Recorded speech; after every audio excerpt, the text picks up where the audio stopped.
তোমরা তোমাদের স্ক্রিনে দেখতে পাবে একটা প্রবলেম, যে প্রবলেমটা হচ্ছে রাশিবিজ্ঞানের ভালো একটা প্রবলেম, এবং আমি এই প্রবলেমটা বোর্ডেও লিখেছি। তো কিভাবে এই অঙ্কগুলো করা যায় সেটা একটু দেখব। তাহলে দেখো সবাই, গিভেন যেটা বলে দেওয়া আছে x bar equal to 12, x bar equal to 12, আর বলা আছে এন ইকুয়াল টু 10। তাহলে বলছে যে সিগমা বা summation i equal to 1 to n xi minus 8 এর ভ্যালু কত হবে, এর ভ্যালু কত হবে এটা আমরা বের করব। কিন্তু তাহলে ফার্স্ট অফ অল আমাদেরকে সামেশন বা সিগমা ভাঙতে শিখতে হবে, ঠিক আছে? তো এখানে একটু লক্ষ্য করো, n ইকুয়াল টু বলা আছে আমাদের 10, ওকে? তাহলে আমরা এখান থেকে বুঝতে পারছি যে i এর ভ্যালু যেটা সেটা 1 টু n বলা ছিল না এখানে, তাহলে n এর ভ্যালু কত বলা আছে 10, তাহলে এখানে বসে যাবে 10।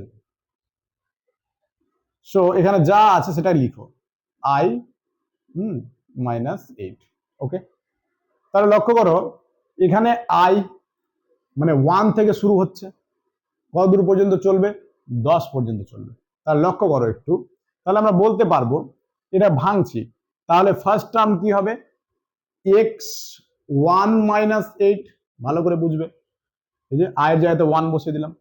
সামেশন মানে যোগ হতে হতে যাচ্ছে টার্মগুলো, তাহলে প্লাস, যোগ হতে হতে যাচ্ছে বললাম, তার মানে প্লাস দিয়ে আবার কি হবে, 1 তো লিখে দিয়েছি, এরপরে 1 এর পরে কি হবে 2, তাহলে x2 মাইনাস 8, কথা বুঝবে, x1 মাইনাস 8, তারপরে হবে x2 মাইনাস 8, এইরকম ভাবে তারপরেরটা কি হবে বুঝে যাচ্ছ বলো, তারপরেরটা হবে হচ্ছে x3 মাইনাস 8। এইরকম করে এগোতে এগোতে আমরা ডট ডট ডট দিয়ে লাস্টে কোথায় দাঁড়াবো, লাস্টে দাঁড়াবো হচ্ছে 10-এ গিয়ে। তাহলে পাবো হচ্ছে x10 মাইনাস 8। কথা ক্লিয়ার না ভেজাল আছে বলো? ঠিক আছে, তাহলে এই হচ্ছে সামেশন ভাঙা। ফার্স্ট অফ অল তোমাকে এটাই শিখতে হবে, সামেশন ভাঙতে হবে। সামেশন যদি ভেঙে দাও তাহলে তোমার অঙ্কটা তোমার কাছে মানে 50% কিন্তু হয়ে গেল, ওকে?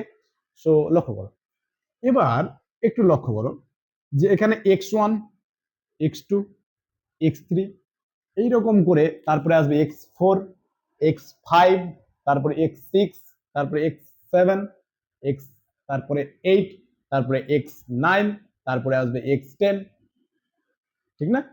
তো আমরা ফার্স্টে একটু সেপারেট করছি এখানে, তাহলে x1 আসবে, তারপরে কি আসবে বাবা, x1 এর পরে আসবে হচ্ছে x2, তারপরে কি আসবে x3, সেপারেট করছি এই যে এই টার্মগুলোকে, x1, x2, x3, এরপরে কি x4, লিখবো না অতটি টার্ম লিখবো না আমরা, হ্যাঁ, ডট ডট ডট দিয়ে লাস্টে কত থাকবে এখানে, এই যে x10, ওকে? ঠিক, এবার তুমি বলে স্যার এই মাইনাস 8 গুলো কি হলো তাহলে?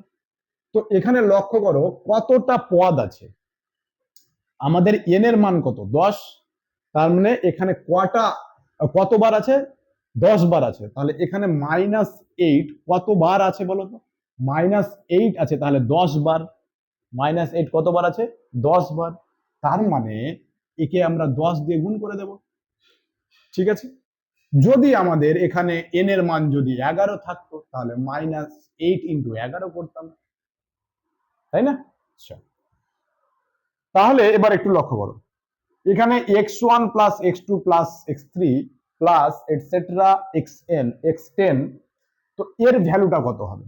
এর ভ্যালু তো স্যার আমাদের একটু বলে দেওয়া আছে, এখানে বলা আছে x বার বলা আছে, কি বলা আছে x বার বলা আছে, x বার সমান কত বলা আছে, x বার সমান তোমাকে বলেছে হচ্ছে 12, x বার সমান কত বলেছে বাবা, x বার সমান বলেছে 12, তাহলে x বার এখানে টোটাল কত নাম্বার আছে 10টা, তাহলে 10টা সংখ্যার x বার মানে গড়, 10টা সংখ্যার আমি রাফলি যদি লিখি তোমার বুঝাই যে 10টা সংখ্যার গড় বাবু,